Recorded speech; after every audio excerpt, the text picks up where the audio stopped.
If somebody told me, or if I ask a little more, or if I listen a little more about these 5 things, I believe it could have saved me from a lot of overthinking, confusions, and regrets. When I was a teenager, akala ko marami na akong alam. Akala ko, kilala ko na ng todo yung sarili ko. But I was totally wrong. Kasi when I look back now, I realized that I've missed a lot of opportunities, chances, experiences, memories, and most importantly, I've missed how I should truly feel myself and how I should truly show myself. So hello dearest, this is Renice, and in this video, I'm gonna share with you the 5 things I wish I knew sooner when I was a teenager. So if you're a teenager watching this video and trying to figure out life, then this video is for you. But before continue watching this video, I hope you also like this video, subscribe on my channel, leave a comment after watching this video, and if you know someone who might need to hear it too, please feel free to send this video to them. So I hope this video helps you.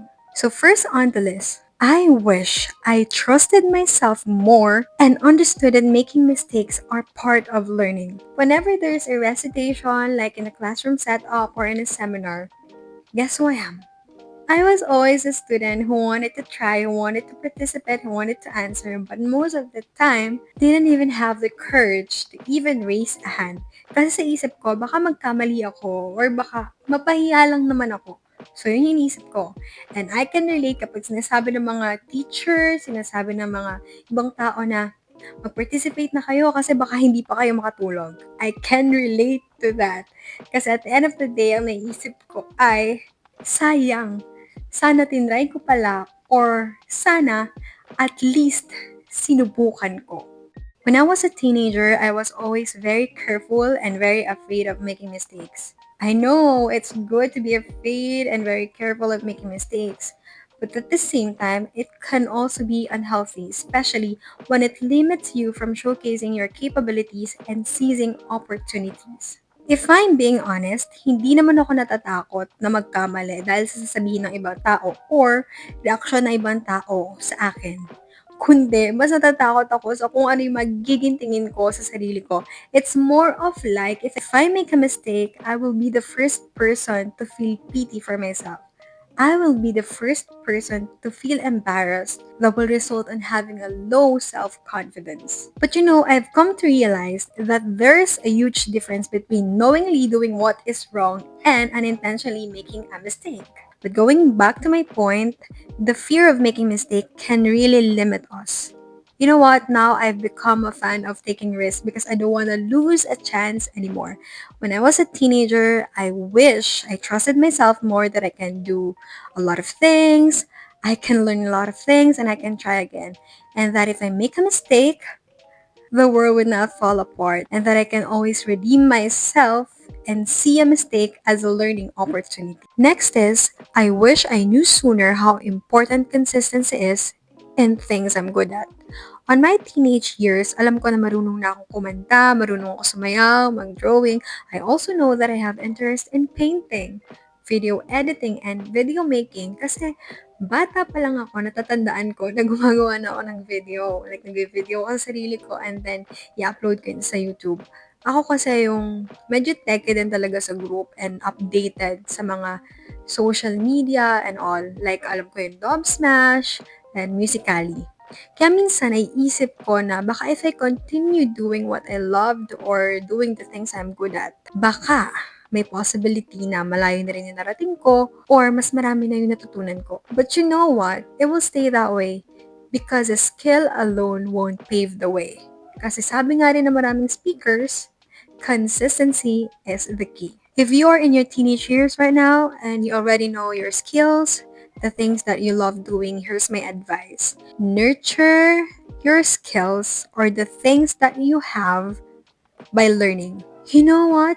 There are so many platforms right now, like everywhere where you can learn so many things.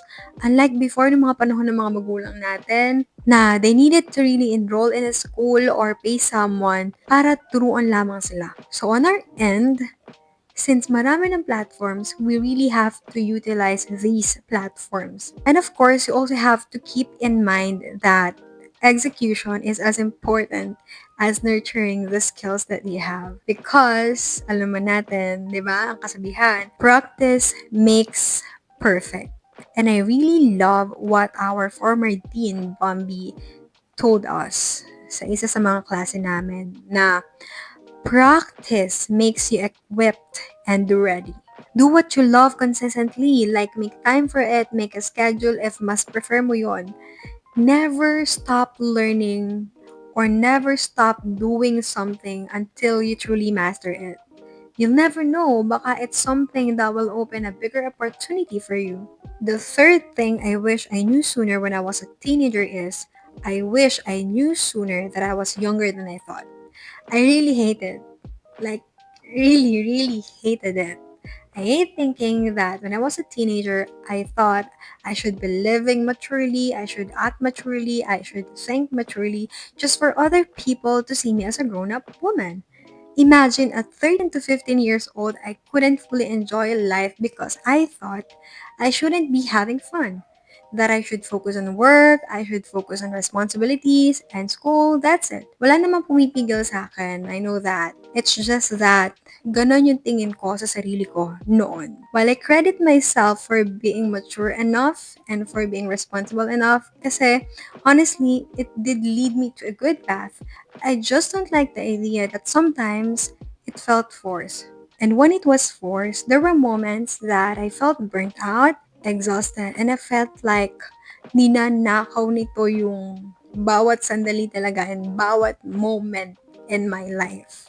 According to Merriam-Webster Dictionary, being young represents a period characterized by potential, curiosity, development of one's identity. But in my case, when I was a teenager, I thought my frontal lobe was fully developed. And maybe that's one of the reasons why I felt exhausted at times. Because I was forcing to know everything. I was forcing to figure everything out. When in fact, teenage years are meant to slowly get to know ourselves or get to know yourselves, and that in teenage years, we're still in the human development period. Now at 24, I know I'm still young, and at heart, I know I even feel younger. In my teenage years, obviously, I'm younger in age, even more so expectedly younger to feel at heart. But in my teenage years, I just hope I lived. I just hope I enjoyed every moment. So, number four, I wish I knew and realized sooner how beautiful I truly am. Beauty is in the eye of the beholder, and I truly believe in that. But in my own eyes, when I was a teenager, uh, I really had a lot of insecurities. Maitim, chubby, frizzy ang hair, hindi binayaan sa height. That's how I saw myself back then. Well, to be fair, that's how I looked back then. But you know what? I kept wondering why there are some other girls, despite having the same characteristics as mine, they can still stand up straight, they can smile confidently, and walk like they owned the place. That's when I realized that true beauty comes from within that radiates eventually on the outside. Marami ako nakilalang girls na they are far from the standard or stereotype na magandang babae, but yet they still shine. And that made me realize that it's really important to remind myself that I am beautiful. Kasi doon pala yung nagsisimula na kapag you own it, dun mag-start yung glow up. So instead of sulking in one corner, know it, own it, declare it. I am beautiful. You are beautiful. But I'm not just talking about skincare because I'm talking about taking care of yourself physically, mentally, emotionally, and spiritually. Kasi imagine this, if mag-focus ka sa hindi magagandang bagay sa sarili mo, mas malaki yung chance na ang ma-project mo ay hindi rin magaganda. So, imagine also this, na kung ikaw nga sa sarili mo, hindi maganda ang tingin mo sa sarili mo, paano mo pa i-expect na maganda ang magiging tingin ng ibang tao sa sarili mo if you don't trust yourself? So, paano naman yung situation na binibiro ka, ganyan? Well, thank them. At least after thinking them, you're certain that you should trust in yourself. And if niloloko ka man nila or tinutuya ka lang nila, move on. At least trust in yourself and you know that you are beautiful. While I'm not dismissing the reality that physical attributes are important, because I myself, I wouldn't be attracted to someone with bad hygiene, looks unwell, who doesn't prepare, or with crumpled clothes, etc. My point is this: if I had known back then, in my teenage years, that I was beautiful, I could have taken care of myself better. After all, we are all created in the image of God. And believing in yourself that you are beautiful says a lot about how you trust yourself and how you value yourself. And most importantly, how you see God beautifully. And last but not the least, when I was a teenager, I wish I knew sooner that I had to start learning things I'm interested in earlier. I've talked about consistency, right?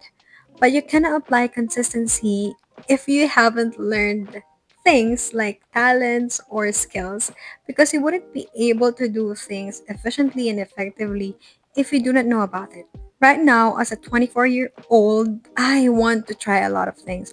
I want to try painting, I want to try badminton, pickleball, I want to try skydiving, skating. I want to learn more languages and dialects. I want to read more. I want to do more journaling. I want to travel more at marami pang iba. Well, marami naman dito ay pwedeng gawin nang hindi gumagastos ng sobra. But you know what was my biggest mistake back then? My biggest mistake before was believing that I didn't have enough resources to start. What I mean is something like this. Diba, I wanted to start vlogging back then. So, wala akong phone. Valid reason. When nagka-phone ako, I felt like I needed to have a laptop for editing. So, nagka-laptop ako. Nung nagka-laptop ako, I kept on thinking about something na kailangan ko. In short, I was not content. I thought everything had to be perfect agad. And that mindset, that hindered me from starting. And I believe it limited the opportunities for me. Just like with skills and talents, when I was a teen, I always thought I was lacking of something. That is why I was very hesitant to start or to start again. If I would be able to talk to my teenage self, I would definitely tell her to start, to learn so many things, and that not everything should be perfect at the start. Because you know what? When it comes to mastering and being good at things you love or things you're passionate about, it requires patience, passion, imperfection, and a lot of mistakes. If you're still watching this video, I want you to remember this. While it's never too late to try again or try something new, it's harder to catch up when you're a little bit older because time gets limited and life becomes more serious than what your teenage self would simply think. But I want you to also remember that there's so much more in life. And in every phase of our life, we can begin again, we can try again. And that not knowing these five things doesn't mean that you are lesser than others. I hope this was helpful to you and uplifted you in so many ways to become the best version of yourself. If you want to see more videos like this, don't forget to like this video and subscribe to my channel. And of course, share one or more than one realization in the comment section kung saan kayo mas nakarelate sa 5 things I wish I knew sooner as a teenager. Thank you for watching!